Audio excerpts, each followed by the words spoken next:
Shalom Aleichem, and welcome everyone as we prepare for Shabbat, Parashat Vayigash.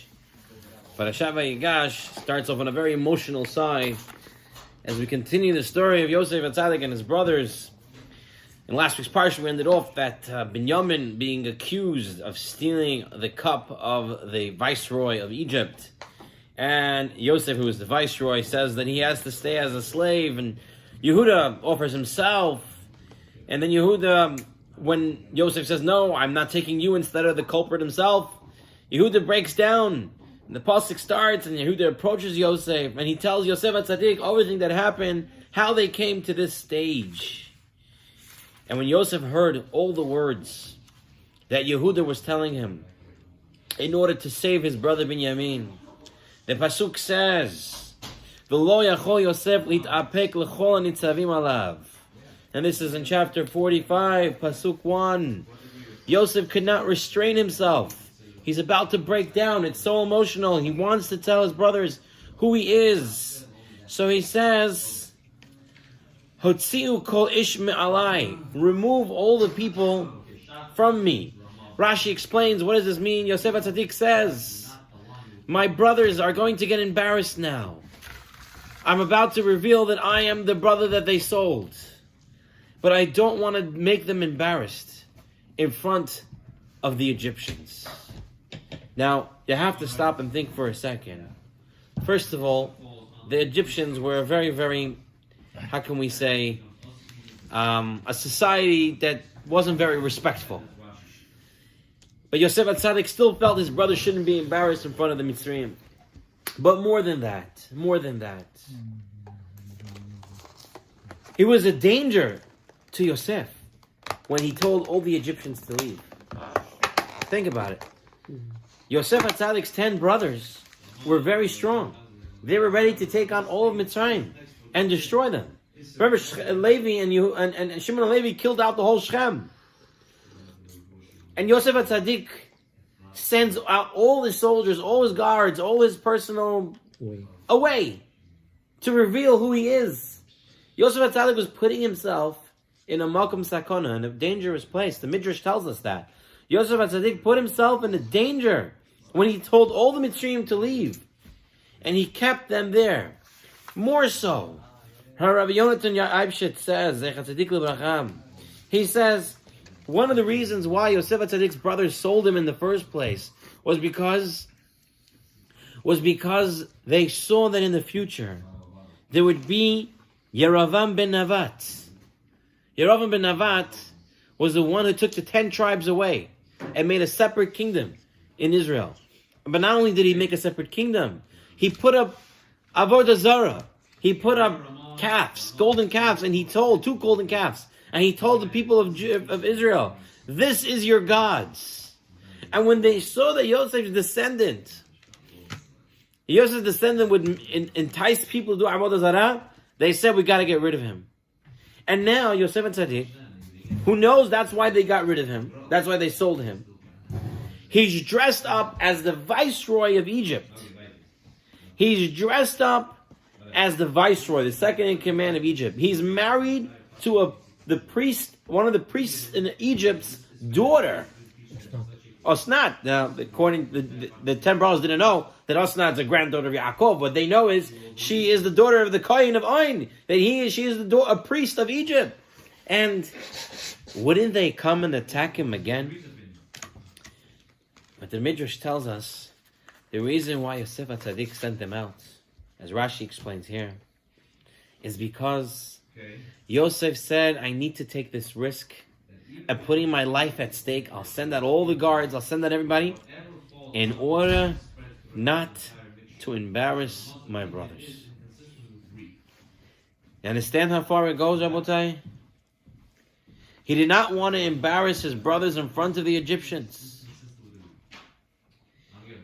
He knew that if he tells his brothers who he is, they're going to feel embarrassed. And the Gemara Masechet Sotah tells us, it is preferable for a person to throw himself into a fiery furnace rather than embarrass his fellow man publicly. But Yosef was telling them that he was sold. Afterwards, they just found out that his brothers, Kabuta, they just met. They got lost. They separated. Yosef didn't want the brothers to get embarrassed to that degree. Do you understand? Don't think that he was embarrassed. He was embarrassed. Yosef at Tzaddik, they say he could have embarrassed his brothers even more. And he restrained himself. It was only to a certain limit. He didn't want to do more. But the lesson is here, Rabotai, is that according to the Midrash, according to what we're seeing, it is better to put yourself at risk than embarrass someone else. My friend Shlita, he brings a story that was told over at Torah Masorah. There was a certain educator, a well-known educator. He was very, very influential. People listened to him, and he had a lot of success. And they asked him, what made you go into education? How did you become the great educator that you are today? So he said, it's all because of a Rebbe. It's all because of a Rebbe I had many years ago. He said, what's the story? He said, many years ago, we had a Rebbe and in elementary, and we were a group of boys in the class who were making a lot of noise. And the Rebbe had the system. If you made a lot of noise that day, he put your name on the board, on the corner.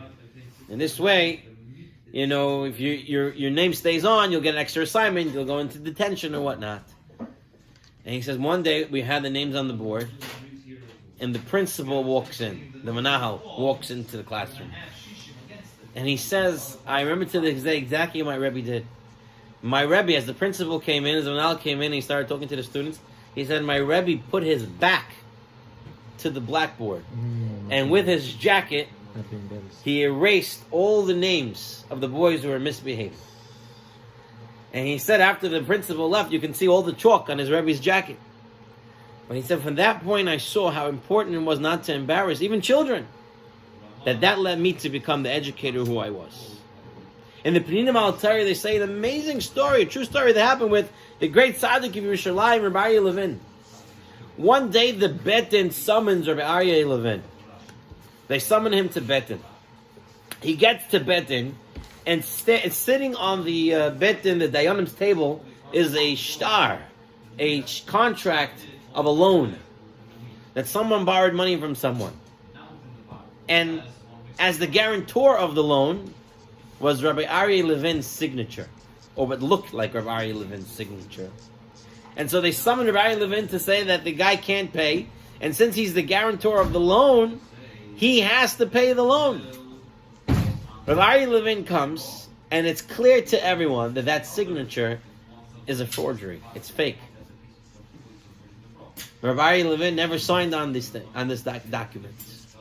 Rabbi Aryeh Levin was a man, didn't have money coming out from anywhere. He was, he comes into the Beit Din, they tell him, is this your signature? Realizing it's a fake, Rabbi Aryeh Levin says, yes, it's my signature. And he says, yes, and you can see the guy in the corner hiding himself, the guy who took the loan. And yet Rabbi Aryeh Levin admits to something that's not even true. He says, it is my signature. And he tells the Bet, I don't have money right now. And they came up with a payment plan, and Rabbi Aryeh Levin paid everything back. Money that he never even guaranteed. How? What? Based on this Midrash, well, you better put yourself in risk rather than embarrass someone else. Rabbi Aryeh Levin took it as what you have to do. I want one more story from Rav Yitzchak Zilberstein, Shlita, who relates a story about how important it is not to embarrass someone else. There was a young couple who had their first baby. They had a baby boy. And they both had a relative by the name of Yonatan. And they both agreed they're going to call the new baby boy Yonatan. And the day before the Brit, the wife said, I don't want to name him Yonatan. I want to change the name. He says, why not? She says, I remember 5 months ago, our neighbor had a baby. They named him Yonatan. And the baby passed away a few weeks after the Brit. And I don't want anything to do with such a name. I don't want the name Yonatan. So this young man says, we don't believe in superstitions. Just because one person it happened to doesn't mean it's going to happen to someone else. And he said, no, I want the name. So they went to his Rosh Yeshiva. He went to his Rosh Yeshiva. The Harav David Povarsky. And they asked the Rosh Yeshiva of Ponovich. He asked his Rosh Yeshiva. He said, today is the Brit. I want to name my baby Yonatan. My wife agreed. At last minute, she's backing out because something happened. That we know someone had Yonatan, a neighbor of ours, and the baby died. And the Ponovich Rosh Yeshiva listened and said, do not name him Yonatan. So he says, Rosh Yeshiva, why not? What, all of a sudden you'll be worried something happened to someone else, now you can't use the name, it's a bad name forever? And the Rosh Yeshiva said, no, I don't think because one baby passed away that you can't use that name. But he said, you want to know why I'm telling you not to use that name? He says, because you're neighbors with the family who had a baby Yonatan and passed away. And imagine in 10 years from now, your child, 5-year-old's running around, right? And you're screaming Yonatan, what's going to happen to this other family? They're going to feel the pain. They're going to be embarrassed. They're going to feel insult. They're going to feel pain in their hearts. He said, because of that, don't name him Yonatan. Even though you're right, and you have a family member and it's nothing to do. But you have to look out for the other person. I think we can't make it any more clearer how important it is to not embarrass someone else. So important that Yosef HaTzadik put himself in danger not to embarrass a fellow Jew. Talking on this pasuk, we're going to look at a lesson, a classical lesson on this week's Parashat from the Bet HaLevi.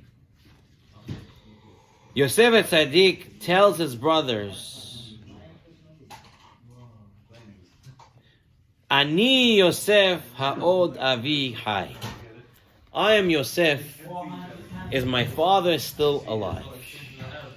Now, the Midrash says he knows his father. His father knows something he's alive, right? So the Midrash says, well, listen what the Midrash says. They told him a few times. They just spoke to him last week's Parashat. Yehuda just said, my father is alive. He asked us, everything's good. But let's see. The Midrash says, based on this statement, Midrash Rabbah 93:10, Abba Kohen Baradelah says, woe is to us on the day of judgment. Woe is to us on the day of reproof. Yosef was the second youngest of the 12 tribes, and his brothers couldn't face him. How will we be able to face Tochecha, reproof of Hashem, when he gives us rebuke? So we have to understand. Midrash says Yosef gave them Tochecha, he gave them rebuke. That he told them what they did wrong. But the Pasuk never says what he told them. It just says, Ani Yosef, ha'od avi hai. I am Yosef. Is my father still alive? That's all what he said. What did he say? Where was the Tochecha there? More so, like Rabbi Yosef said, they never left. Right? They were there. Yosef, when they came back from Mitzrayim, from Canaan the second time, Yosef said, how's your father? They said, he's alive, he's well, he's good. And now, they still haven't gone home since then, since he asked. And again, Yosef tells them, ha'od avi hai, is my father still alive? How are we to understand this? So the Bet HaLevi says, you want to know what the rebuke was? You want to know why Yosef was saying, ha'od avi hai? The Bet HaLevi explains as follows. He says, Yehuda, why are you telling me to release Binyamin? You're telling me that your father can't live without Binyamin. That it's going to affect your father. Didn't you think the same thing would happen to your father when you did it to me? Yosef HaTzadik tells them, Ani Yosef. I am Yosef. When you sold me, didn't you think ha'od avi chai, how your father would live? He showed them the contradiction in their behavior. He says, that's the tochecha, that's the rebuke. You said, Binyamin, your father's going to feel it? What about when you sold me? This, Rabotai, is a very big idea. The Bet HaLevi gives many examples. How we're going to be rebuked on the day of rebuke when we come up to Shamayim. If Yosef knew the effect it happened to his father, if Benjamin would stay, not go, why he Insisted. to leave the Benjamin here? He could have caused damage to his father. But he didn't send them back to the father without Binyamin. Yosef wanted to show them the contradiction in their behavior. You're ready to give up your life for Binyamin, but when it came to me, did he send him home, or he made him stay with Yosef? Did Benjamin stay in the jail or no? No. They were on their way, and then he called them all back. Right? He called Binyamin back. He got the cup. With the cup, and all the brothers came back at the same time. So they never went back to Canaan by that time. Yosef set it up in such a way to show them, as the pasuk says, "Ochicha ve'ercha l'einecha." I will make the rebuke clear in your eyes. That's what Yosef said. He made it clear in their eyes. This is what you did wrong. How many people live their lives this way? The Midrash Rabbah says, here is an example from Midrash, it's Esther. The Midrash says, a person can sit and talk all day and never get tired. And when it comes time for tefillah, comes time to go to pray, all of a sudden he's tired. When it comes to learn, all of a sudden he's tired. All the time he comes to shul, he's late.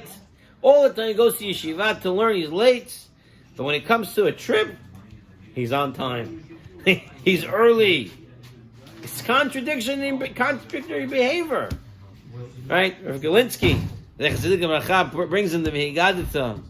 There was a story told about a couple of guys that they weren't interested in learning Torah. And they would just drink alcohol, have a very good time. And as they were getting older, one of them said, what's going to happen if we die? What's going to happen in Shemayim? Are we going to go into Gan Eden? How's it going to happen?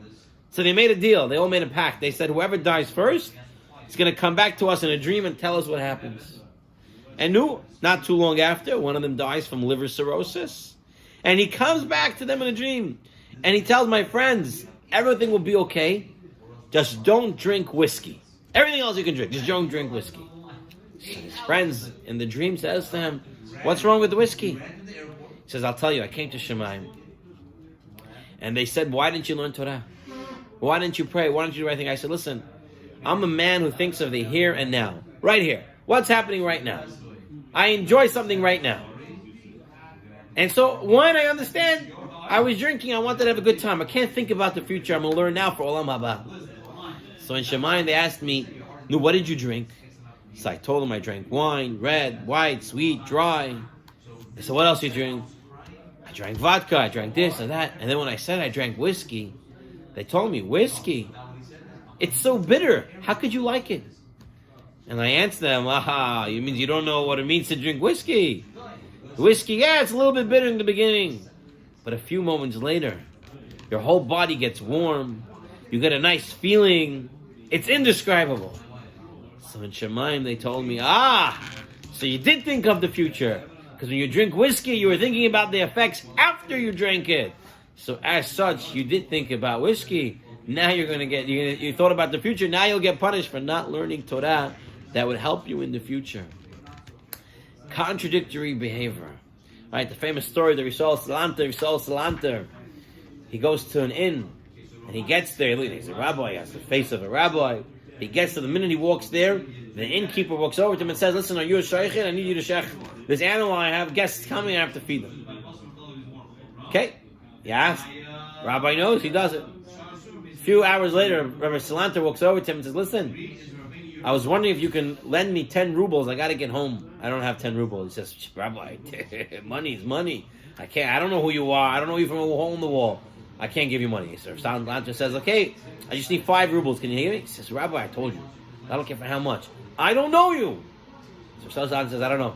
10 minutes, it says 2 hours ago when I came in, you wanted me to shech the animal. You didn't ask me who I was, where I was, what I came from. You trusted me. And for money, you don't trust. This is what we're going to get punished for. In Shemayim, they're going to say, you said you can't do one thing, but here are examples that you did do. You said you didn't have money for tzedakah. They were making a campaign. They said, we need money for this, money for that. And you said you can't give. And then you went to a very expensive restaurant. And for a burger that you can make for $5, they charge you $35, $40. And you gave the money willingly and easily. You were doing construction and you wanted to buy something expensive for the house. Then there was no problem to pay for it. There are some people, they say the Torah, the mitzvot, don't wear shetnez, right? Don't wear wool and linen mixed together. Or the Torah says go to mikvah. And they say this is all ancient, old superstitions. And these are the same people that they don't want to have the 13th floor. They 13th of the month, the Ides of whatever is dangerous. They see the black cat, they get scared. Broken mirror, they get scared. But the Torah, when it says hukim to do, that doesn't make sense. But these other nonsensical things do make sense to them. Again, we can go through many examples like this. The point is, you better be straight in your behavior. This was the rebuke that Yosef HaTzadik gave. He said, I am Yosef, is my father still alive? If we analyze our own behavior, and we weed out the many inconsistencies and contradictions, we will be able to protect ourselves from criticism on that awesome day of judgment. So, Rabbatai, it's incumbent upon all of us to look at ourselves and say, where are we in contradiction with our behavior? And fix that up, because on the day of rebuke, that's what's going to get us. Let's move on to our final lesson from this week's parasha. In this week's parasha, we find very interestingly, when Yaakov Avinu realizes he's going to go down to Mitzrayim, he sends Yehuda to go build a yeshiva. Vet Yehuda shalach lefanav. Right, he sent Yehuda in front of him to prepare la'alot lefanav Goshna, to prepare Goshen for them. And Rashi quotes a famous, well-known Chazal that Yaakov Avinu sent Yehuda to build a yeshiva, to be the Rosh Yeshiva of the yeshiva. Now the question all the Mefarshim ask is that if you're talking about Torah, who is the Torah tribe? Which tribe is known for Torah? Levi, or another tribe? Levi is right. Another tribe? Yisachar. Yisachar and Levi. Send them. Why is Yehuda being sent to build the yeshiva? So there's a maaseh, there's a story that happened. The Panovich Rav Kahaneman, he was approached by the Slonim Rebbe, Rav Shalom Noach Berezovsky. It was in the early 1940s. And the Slonim Rebbe wanted to build a yeshiva. He didn't have the money. And he asked the Panovich Rav, I don't know how I'm going to pay back the loan if I take out a loan. Am I allowed to take out the loan to build a yeshiva? So the Panovich Rav told him, I'm a student of the Hafetz Chaim. And the Hafetz Chaim, if he was here, he would say, no. If you don't know how you're going to pay it back, you're not allowed to take it. So the Slonim Rebbe said, no, so I can't build a yeshiva. Because I don't want to take out money, not pay it back, and when I come to Shemayim, they're going to give me Malkut. How did you do it? But the Panovich Rebbe then looks at the Slonim Rebbe and tells him, you're true, you'll get Malkut in the next world, in Shemayim. But how sweet they will be. He says, what do you mean? He says, what do you mean? He says, you're building a yeshiva. The Panovich Rebbe then asks him, why do you think Yaakov sent Yehuda? From everyone that he could have said, why did he send Yehuda? So I'll tell you why he sent Yehuda. When Yaakov said, we're not going back to Mitzrayim to get food because I'm not sending Binyamin with me, and then they needed food, what did Yehuda say? Yehuda said, I guarantee it, to make it happen, I'll bring Binyamin and I'll bring him back. Now, was it really in Yehuda's hands to make sure it'll happen? If Yosef, the viceroy, would lock up Binyamin, that's it. But Yehuda said, I'm going to guarantee it. How can he guarantee something that's not in his hands? He never brought him back. He never brought him back. He did bring back Binyamin afterwards. No, he says, take Benjamin here, go bring the father. No, he did say that? Yeah. We'll have to look at that. I thought we still brought him back. But just hold on for a second. Forget about the practicalities here. You can look it up. Tell me. No, I think we learned that last year. We did? Okay, it's possible. But the idea here is, it's not in his hands to guarantee it. But Yehuda said, even though it's not in my hands to guarantee it, I will guarantee it. You see, sometimes to be a real leader, you have to guarantee things that are not real guaranteeable. And once you make it guaranteeable, but you can't make it, your responsibility increases on it, and you make sure that it happens. You're not just accountable, but you're responsible. And that was Yehuda. Yehuda said, yeah, I can't really guarantee it, but I will do my best to do it. And I'll go way beyond. He'll tell Yosef, I'm ready to switch places with Binyamin. He'll do everything to be successful. And that's why Yaakov sent Yehuda. You're going to build the yeshiva. Yeshiva to build requires a lot of effort and work. It's not easy. But there's another idea. There's another idea as well. Not only is it responsible financially, Yehuda was a person who took responsibility for another person, for Binyamin. You see, when you come to be a Torah leader, when you come to be a Rosh Yeshiva, when you come to be someone who's influencing another child in Torah, you have to care about them completely from head to toe. You have to guarantee them and be responsible for them completely. Rav Shimon Shkop, the Chassidik L'Bracha. Everyone knows Rav Shimon Shkop for his analysis of the Talmud. Today, every yeshiva learns the Torah of Rav Shimon Shkop. But one of the famous stories that happened to Rav Shimon Shkop was during the Bolshevik Revolution. And the Bolsheviks came into the yeshiva one day. And the young boys were learning Torah. And these Bolsheviks came in with their guns blazing, and they told all the students to line up against the wall. And then their general walked in. And the general starts with his gun pointing to the students. The students are saying, Shema Yisrael. They don't know what's going to happen to them. And then the general looks at the rabbi, Rav Shimon Shkop, and he says to Rav Shimon Shkop, he says, Rabbi, do you remember me? Rav Shimon Shkop says, I'm sorry, but I don't. He says, Rebbe, maybe you don't remember me, but I remember you. About 20 years ago, I came to the yeshiva where you were Rosh Yeshiva. And I remember that when I came in on the entrance exam, all you asked me was, where was the button that was missing from my coat? And then you told me I have to go to your house, and you had your wife sew the button back onto my coat.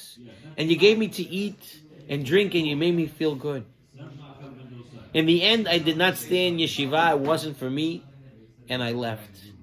But I never forgot what you did for me. And Rebbe, because of what you did for me, I'm going to let all the students go. No one's going to get harmed. And he told all his soldiers to leave, and they left the whole yeshiva intact, and no one got hurt. Why? Because the Rosh Yeshiva, to a random boy who just showed up one day, he felt fully responsible for him and did everything for him. And we end up with one last story. Rav Chaim Pinchas Sheinberg, the Tzaddik L'Bracha. This great tzaddik was once approached by one of his students who was a Rosh Yeshiva. And he said to his Rebbe, I have a young boy in the yeshiva, it's problematic. I don't know what to do with him. I've been trying to help him, trying to do this. Does the Rebbe have any advice? Does Rav Sheinberg have any advice for me? So Rav Sheinberg says, what's the name of your student and what's his mother's name? I want to daven for him. So the Rosh Yeshiva said, his student was the Rosh Yeshiva now, says to Rav Sheinberg, he says, I don't know the name. And Rav Sheinberg says, what? And you're Rosh Yeshiva? And And you have students under you and you don't know their names and their mother's name? He says to them, 17 years ago when you were in my yeshiva and you had a little trouble, I got your name and your mother's name until this day. And he calls out his name. And he says, until this day I've been davening for you. And you're Rosh Yeshiva and have students and you're not davening for them, you don't know their names? This lesson applies to us as well. We have our children, we have everybody around us, we're training them, raising them to be in the service of HaKadosh Baruch Hu. We have to look at them fully, as a full individual. Look at all their needs and support them and provide them. So just to review quickly, 3 lessons as we wrap this up for this week. We had our first lesson, the importance to put yourself in danger and not embarrass someone else. From Yosef HaTzadik, from the Midrash, we saw this. The second lesson from the Midrash Rabbah, not to live, and from Beit HaLevi, not to live a life of contradictions. Because that itself will be the Tochacha on the day of reckoning. Ani Yosef ha'od avi hai. And our third lesson, which was when it comes to Torah education, you have to take full responsibility, like Yehuda. And you have to full responsibility both financially as well as in every single student to look at them like a father looks at their child. B'ezrat Hashem, with these lessons, taking them to heart and applying them, we should be zocheh to a beautiful Shabbat, and we should be zocheh to Mashiach's kingdom. Amen. Shabbat shalom l'kulam. Amen.